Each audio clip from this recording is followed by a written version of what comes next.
Vamos agora entender sobre mais um reino, é o Reino do Mali.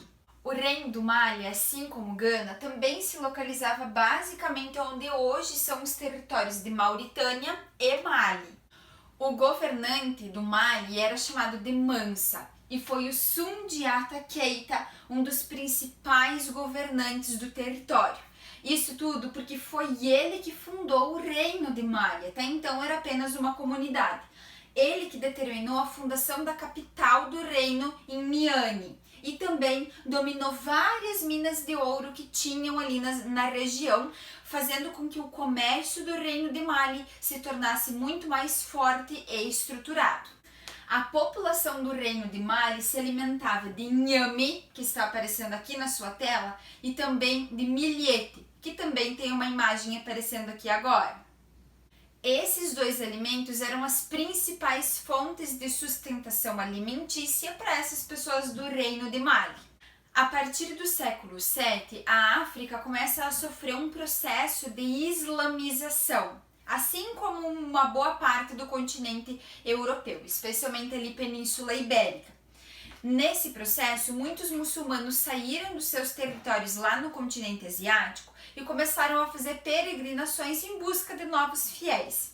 Alguns líderes desses reinos africanos vão aceitar essa religião muçulmana e um exemplo disso vai ser um dos reis, um dos governantes aqui do Reino de Mali, o chamado Kangu Musa. Ele vai se converter à religião muçulmana e vai fazer uma peregrinação até Meca. Para os muçulmanos é muito importante fazer essa peregrinação até a Meca pelo menos uma vez na vida para quem tiver condições. O Kangu Musa, como um muçulmano, vai fazer essa peregrinação e vai levar montanhas de ouro junto com ele, vai fazer a distribuição de ouro para pessoas que eles vão encontrar ao longo do caminho. O Kangu Musa vai fazer essa peregrinação com mais 60 mil servos que vão estar acompanhando ele e distribuindo basicamente 3 milhões de libras em ouro. O Kangu Musa vai distribuir tanto ouro que o preço do ouro, quando ele retornar ao Reino de Mali, vai cair. Isso porque essas comunidades, então, agora estavam abastecidas de ouro. E, portanto, se as pessoas estavam abastecidas de ouro, a procura caiu, fazendo com que o Reino de Mali vendesse muito pouco ouro a partir de agora. Com pouca venda de ouro e com um exército nada organizado, o Reino do Mali vai ser facilmente invadido por outras comunidades da região. Um exemplo disso vai ser Songhai, que fazia parte do Reino do Mali, mas lá pelo século XV consegue a sua independência e também vai ter o primeiro imperador no século XV chamado Ali Ber. Esse imperador Ali Ber foi muito sábio e dominou vários reinos pequenos da região e também dominou a principal fonte de riqueza desses territórios, as minas de ouro. A cidade de Tombouctou foi dominada por Songhai. E aqui não é fundada, aqui é dominada.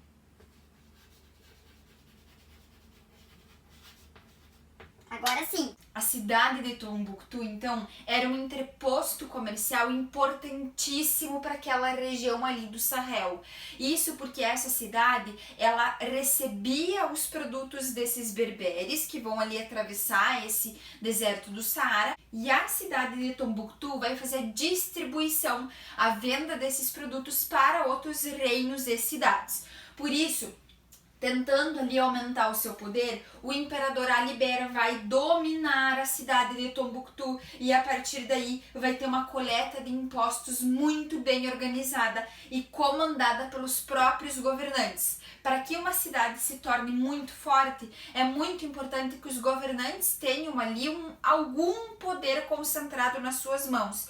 E o Ali Ber vai perceber isso e vai concentrar o poder de coleta de impostos na mão do governante, fazendo com que o reino tenha mais arrecadação em dinheiro para o seu território, podendo enriquecer ainda mais. Sal, ouro e búzios eram as principais moedas de troca que faziam parte desse comércio aqui com a cidade de Tombouctou. O reino de Songhai não tinha só abundância de ouro, ele tinha abundância também de um outro produto que era muito cobiçado tanto por africanos quanto por europeus, o sal. E vai ser por causa do sal e do ouro que o reino de Songhai vai ser conquistado. No ano de 1591, o Marrocos conquista o reino de Songhai militarmente, porque o Marrocos conseguiu uma arma que o reino de Songhai não tinha nesse momento, a espingarda que eles compraram dos europeus. Por isso, a conquista do reino de Songhai ficou fácil pelos marroquinos. Vamos estudar agora sobre o contato entre europeus e africanos, tanto na costa atlântica quanto na costa índica. Os objetivos desses contatos, tanto aqui pela costa atlântica quanto pela costa índica, vão ser um pouco diferentes. Enquanto na costa atlântica os europeus vão exercer intenso comércio com os africanos, na costa índica nós vamos ter a dominação de alguns territórios e a criação de várias feitorias. Isso tudo vai acontecer a partir do momento em que os europeus vão se lançar as grandes navegações e eles vão começar a fazer aquele chamado périplo africano. Lembra dele? Aquele em que os navegadores contornavam o continente africano navegando. Então, aqui na costa atlântica, muito comércio. Na costa índica, nós vamos ter a criação de várias feitorias. Mas, professora, por que a nomenclatura costa atlântica e costa índica? Me acompanha aqui. Aqui nós temos o Oceano Atlântico, por isso aqui nós temos o litoral, a costa atlântica.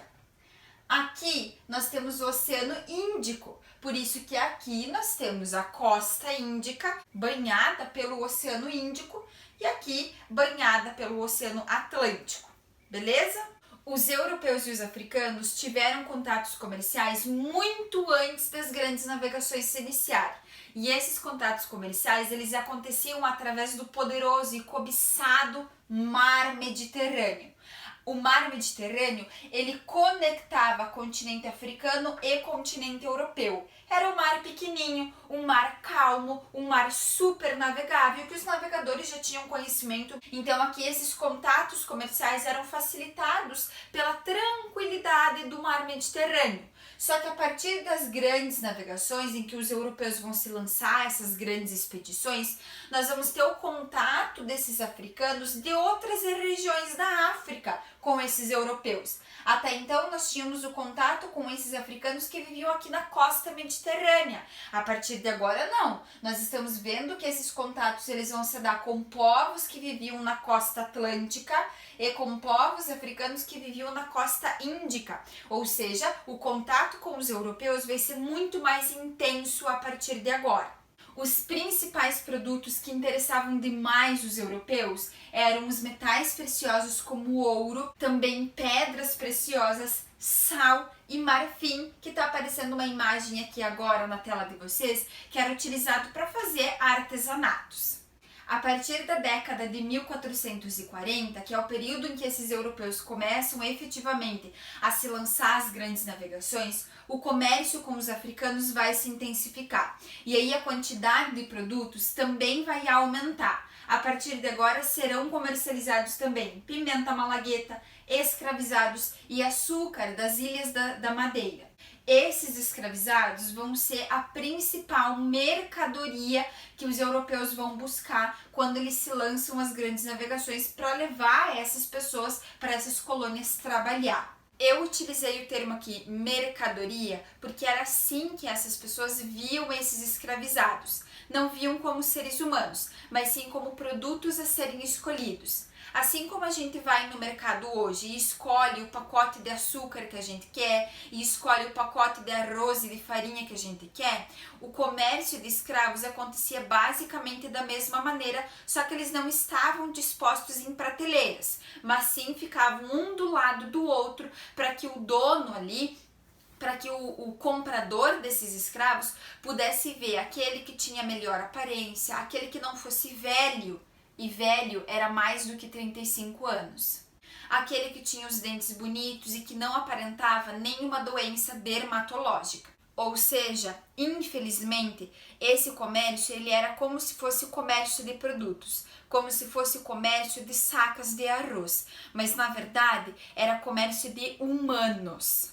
Então, quando esses navios negreiros chegavam nas colônias com muitos escravos dentro deles, esses escravos eles tinham alguns cuidados, mas cuidados somente quando os compradores apareciam. Cuidados de, por exemplo, lustrar bem os dentes, passar óleo na pele para parecer que a pele era muito saudável, alimentar muito bem esses escravos alguns dias antes do comprador chegar, para que eles parecessem bem saudáveis, porque dentro dos navios negreiros as condições de vida eram péssimas. A imagem de um navio negreiro está aparecendo agora na tela de vocês. É uma imagem muito famosa que mostra exatamente as condições desses escravos quando eles eram capturados lá no continente africano e precisavam atravessar todo um oceano até chegar na colônia de Portugal, que era o Brasil naquele momento.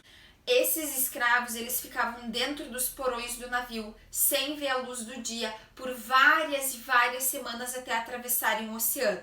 Eles recebiam uma alimentação muito pobre e muitas vezes, se algum companheiro dos escravos morresse ao longo da viagem, geralmente o corpo ficava ali até eles aportarem na costa.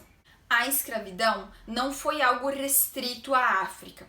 Ela era uma prática muito utilizada por todas as grandes civilizações que nós tivemos. Egito, Mesopotâmia, Roma, Grécia, todas essas civilizações se utilizaram do trabalho escravo. A escravidão africana é a escravidão em larga escala mais recente que nós tivemos na história.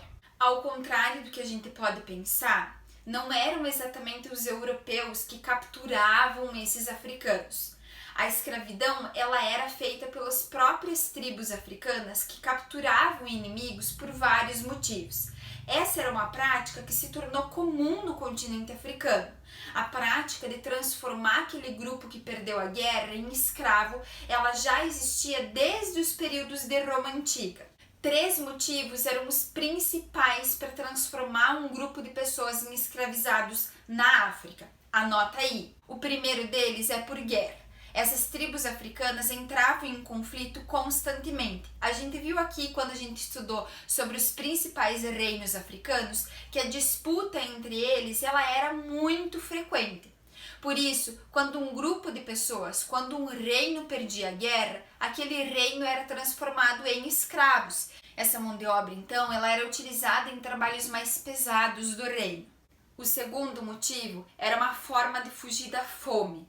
Assim, as famílias vendiam os seus próprios filhos para conseguir dinheiro e para conseguir a sua sustentação por alguns dias. E a terceira maneira com que as pessoas eram transformadas em escravos na África era por meio de punição por alguma coisa errada que aquela pessoa tivesse cometido.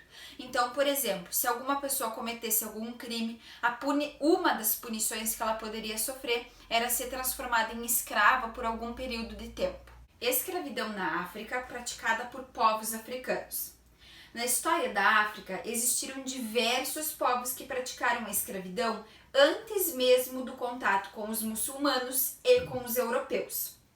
O controle de rotas comerciais, a disputa por minas de ouro e até mesmo conflitos religiosos foram algumas das razões que levaram povos africanos a entrar em guerra em diferentes momentos da história. Os grupos que venciam as batalhas transformavam os inimigos sobreviventes, seus cativos de guerra, em escravos e os usavam como mão de obra na execução de tarefas variadas. Esse trechinho está na página 17 do mesmo livro. Interpretando esse trechinho que eu acabei de ler para vocês desse livro, a autora está querendo dizer que a escravidão no continente africano ela acontecia antes mesmo de os africanos terem contato com os europeus e com os muçulmanos. Ou seja, de alguma maneira, essa era uma prática que já tinha se popularizado no continente africano, só que ela foi intensificada e talvez brutalizada com a chegada dos europeus. Os escravos africanos eles eram utilizados como mercadorias de trocas diferentes em cada uma dessas regiões. Nas colônias, os escravos eles eram trocados por tabaco, açúcar e aguardente. Ou seja, a África enviava escravos e a colônia enviava esses produtos. Na Europa, A África enviava escravos e a Europa enviava armas para os africanos. E na Ásia, a Ásia enviava tecidos para os africanos e os africanos enviavam esses escravos que eram capturados da maneira como nós já estudamos. Os escravos tinham condições de vida péssimas. Eles precisavam trabalhar de 15 a 16 horas por dia, de sol a sol, sem receber um salário e também sem ter nenhum direito trabalhista. Eles eram observados dia e noite. Pessoas que eram donas das fazendas aqui no Brasil supervisionavam os escravos para evitar que eles fugissem e para evitar também que eles pudessem se organizar e fazer uma revolta. Nós estudamos que a África possui mais de 1000 idiomas e por isso, quando esses escravos chegavam até o Brasil, eles eram misturados entre vários idiomas para que eles não pudessem se comunicar e estabelecer uma revolta contra os seus senhores. Além disso, as mães eram geralmente separadas dos seus filhos a partir do momento em que os filhos eram desmamados, aproximadamente a partir de 1 ano. Os escravos se organizaram dezenas de vezes ao longo desses quase 3 séculos que eles eram escravizados no Brasil. Uma das principais revoltas foi a revolta dos Malês. Eles pediam a liberdade de culto religioso à coroa portuguesa. Essa revolta, como vocês podem imaginar, foi abafada pelo governo e muitos dos revoltosos foram mortos. O que fica de tudo isso para nós é que mesmo os africanos estando do outro lado do oceano, nós temos muito da África na nossa cultura.